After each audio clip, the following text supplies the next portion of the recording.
I would never have known had I not seen it with my own eyes. The Dreamcatcher. Not the things we hang in our windows, those awful summer camp craft projects made of sticks and ropes and feathers and such. No. The Dreamcatcher whom nobody has dared to see, imagine, or come to understand. To call it a person would be an insult to all things real. Then again, it is as real as the people it claims. More so the children. You see, I had lost my child many years ago, lost in the true sense, to the unknown. He played in the woods behind our cabin in the rural hills of Maine, a place so remote we typically went months during the winter sheltered in our modest log cabin, living off the earnings we had saved throughout the summer on rations and supplies we stocked in fall. It all happened one cold and crisp autumn day. One of the last few days when a child his age could go out and play before the winter confined us. He begged me to go outside, knowing how once winter sank its teeth into the air, he would have little or no chance to run and play.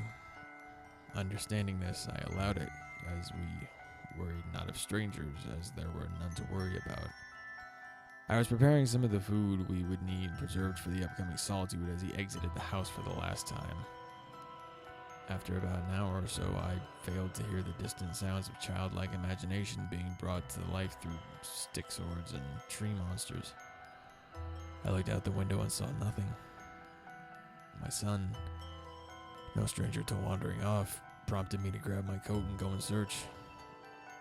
After about 5 minutes of calling his name, "Charlie! Charlie! Charlie!" I began to panic. 3 weeks, 5 police searches, and 2 helicopter flyovers later, the storm hit. Charlie was lost, and all efforts to search were called off. I was alone and had nothing to comfort my thoughts but the chance that somehow, someway he was still alive. Out there somewhere there was a chance. The chance was like a candle in a hurricane. Then the dreams began. At first they woke me, blurry visions of being half awake. Not so much the sight, but the sounds. Charlie calling for me. Daddy. Daddy. Only to come to my senses and plunge back into that despair. More than once I thought of ending it all, but that candle, that fucking candle would not go out. I could only think of one worse fate than the loss of my son. That would be to leave this world only to have him return. I could not let that happen. I had to know. After a few weeks, the dreams became more and more lucid. I could now see Charlie, but not how I remembered. He was almost like a ghost, transparent. But unlike a ghost, all gray and muted, he was golden. Almost like looking at a light bulb through a piece of parchment. He called for me. Daddy. Daddy. I'm here. I'm here with the Dreamcatcher. I now had a new tormentor. My own mind. It was now March, and the weather finally broke. An entire winter of merciless wind and snow had finally ended. Piled high well above the edges of the roof was the remainder of the worst winter anyone can recall. I needed to get out. Months of dreaming and pacing and planning. What would I do? Where would I go? Nobody to calm my already shaken nerves, nothing to keep me grounded. Was I mad? Perhaps. But it would not stop me from trying. I packed all I could carry, knowing I would find my boy in any state, or die trying.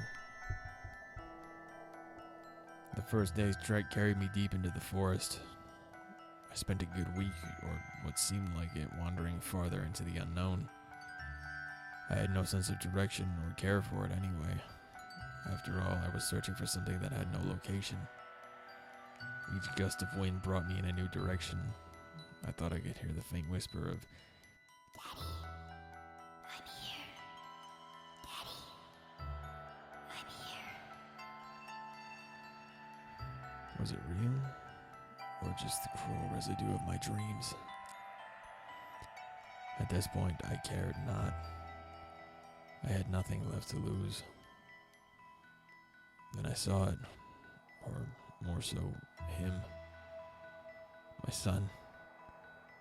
Not the boy I had known growing up all those years, running and playing and full of life. No. This was what was left. Hung between two trees by hands and feet was the skin of my child, pulled taut and hardened by the cold, blustery winter. As I approached, the sun shone from behind, creating the warmest glow I had ever seen. Fiery gold piercing through the holes that were his eyes and nose and mouth. I stumbled, devoid of all energy to face him. As I wept, knowing he was gone and in the cruelest way, a gentle breeze blew from the direction of the sun behind him. His hide softened and bowed to the breeze, filling his empty shell with form. The wind whispered through his mouth,